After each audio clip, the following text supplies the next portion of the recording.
And thank my colleague Minister O'Brien for leading out in this very important debate and statements here in the House, and I agree with every word that he has uttered, and I'm grateful for the opportunity here this afternoon to outline the role of my own department in the local government sector, who play a very important role and who I work with obviously on a daily basis in terms of the provision of accommodation and associated supports for both our friends from Ukraine, the beneficiaries of temporary protection, and indeed applicants for international protection. We all acknowledge there's a legal distinction between beneficiaries of temporary protection and applicants for international protection at European level, but I know we're all here to discuss the accommodation needs for new arrivals, full stop, to the country, regardless of what category people come through.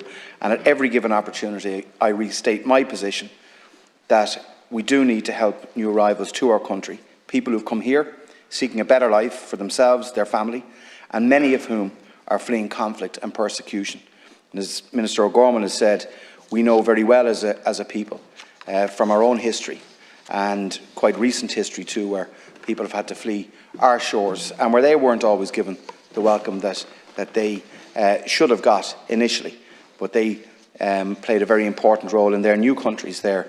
And I believe that new arrivals to this country over the last 20 years in particular have made this country a much better place for us to live, have made our society a much better place, and has made this country a much more inclusive place for us to live. And as deputies will be aware, the Temporary Protection Directive was put in place many years ago following the outbreak of the conflict in the Balkans, and was intended as a mechanism for dealing with large-scale movement of people displaced by such conflicts.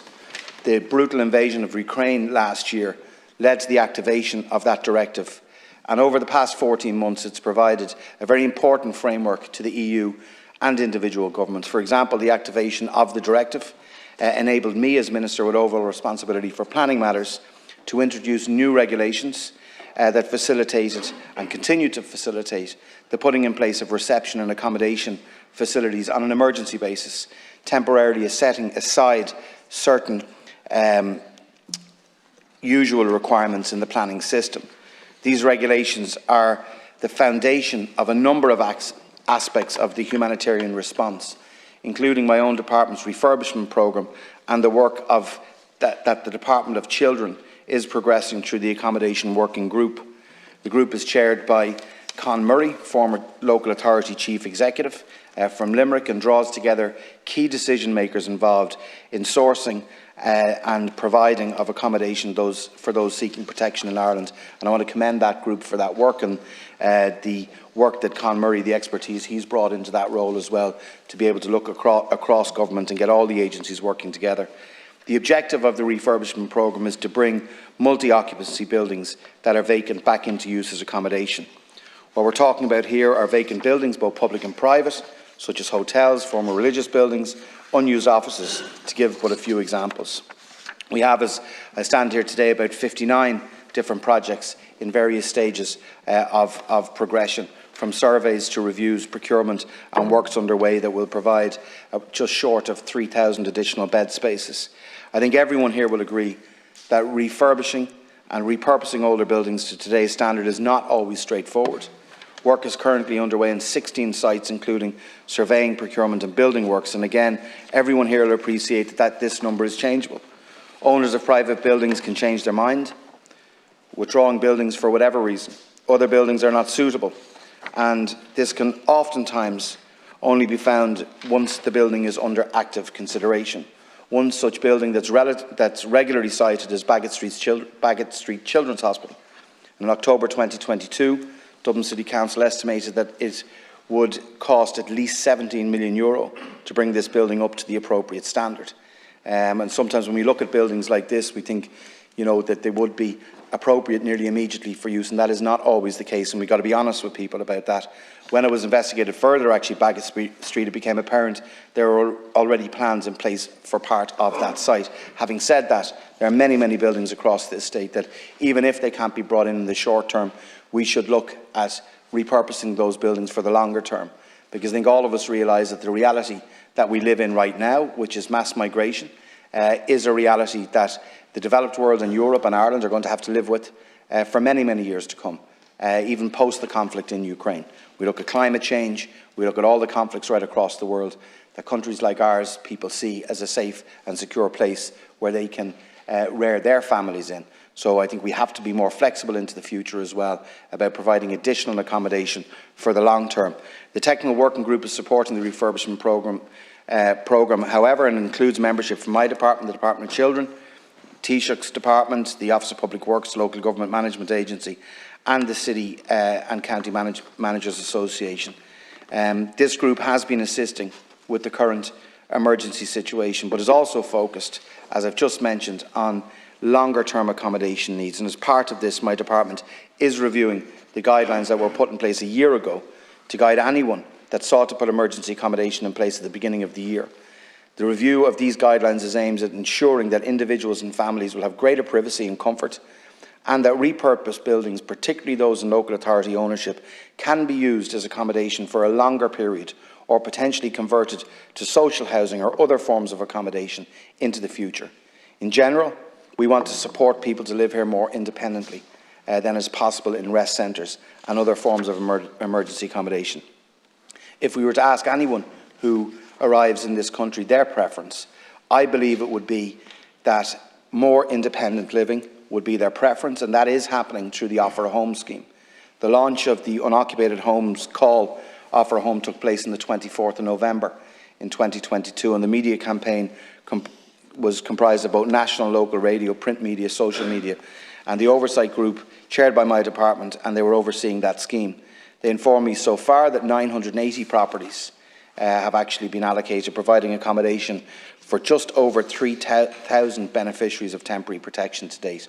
That scheme has been successful. It hasn't been without its difficulties in its infancy, as Minister O'Gorman has said, but it is in good shape right now, and we'd continue to ask people that where there are properties that they believe that they can offer, that we'd ask them to bring that forward. And I would like to thank everyone who's made a home available under that scheme.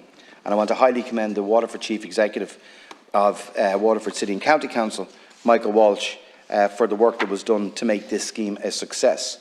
New offers are still being received and welcomed by local authorities who work closely with homeowners to ensure that they are suitable and appropriately matched in terms of size, location, proximity to services. My department is also supporting the OPW's Rapid Build programme by helping with the identification of sites to cater for an initial 750 homes. And I'm regularly asked about the use of rapid homes in terms of social and affordable use as well. And I'm glad to use the opportunity to inform the House that we've identified 30 sites, a target of 1,500 additional homes for social housing to be delivered through MMC. So there's some arguments there abroad, which is I think, quite a dangerous argument that why would one do this for one cohort of people and not for another, where our job is to provide accommodation for everyone who seeks it. But my department and the local government sector are represented on the Irish Refugee Protection Programme Task Force to coordinate and implement both the logistical and operational aspects associated with the Irish Refugee Protection Programme. And together with the Housing Agency, my department is also among the members of the Programme Board, which was established to oversee transition to the new International Protection Support Service. As well as that, the CCMA, which is the representative body of the Chief Executives and local authorities, has established a new International Protection Support Service working group to progress the various strands needed to ensure the necessary supports are there in place. A key measure being established through this is the local integration model for international protection applicants and refugees. And this model will focus on supporting the principle of integration from day one, with the overarching aim of empowering applicants to live independently within our community. My department is also supporting the work of the Community Response Fora in recognition of the huge task faced in putting structures in place at the local level to respond to the need of Ukrainian beneficiaries of temporary protection. Community response forums were set up in March 23 in every local authority area, and these forums built on experience, structures and local relationships developed through the community call response to COVID-19. Unsurprisingly, local authorities have required extra support and resources to maintain their day-to-day work, delivering services on the ground while simultaneously scaling up to meet current challenges. We're currently funding additional resources in all local authorities to support this nationwide effort. As a country, as Minister O'Gorman has said, we've taken in more than 84,000 people in just over 12 months. 84,000 people who have fled their homes as a result of a brutal war or as a result of persecution. And that was never going to be easy and never going to be without its difficulties. But I think by any fair estimation, that when one looks back 14 months and to see that we've been able to accommodate nearly 100,000 additional people through various different strands, that has been a good response, not perfect. And that's why it is important, as Minister O'Gorman says, that we continue to work together as an Oireachtas in this regard and to ensure that the noises and the message from a very dangerous fringe on the right wing aren't allowed to take hold. It is not one or the other. It is not people who are resident in Ireland or those new arrivals into Ireland. It should be all. And that's what we will endeavour to do and continue to do as a government, to look after all that need our assistance, be they people who are born in Ireland or not born in Ireland, resident in Ireland, or those fleeing persecution or war elsewhere. And only when all parties redouble their efforts, and we will continue to do that, will we ensure that we provide the additional accommodation that is required, because this, I believe, is the new normal. And most Irish people understand that. And the vast bulk of Irish people and residents here in Ireland are welcoming. And I want to thank the communities right across the country, both urban and rural, for their support and the work that they have done on the ground in providing the welcome and support that these people need and require from us. Thank you. Thanks very much.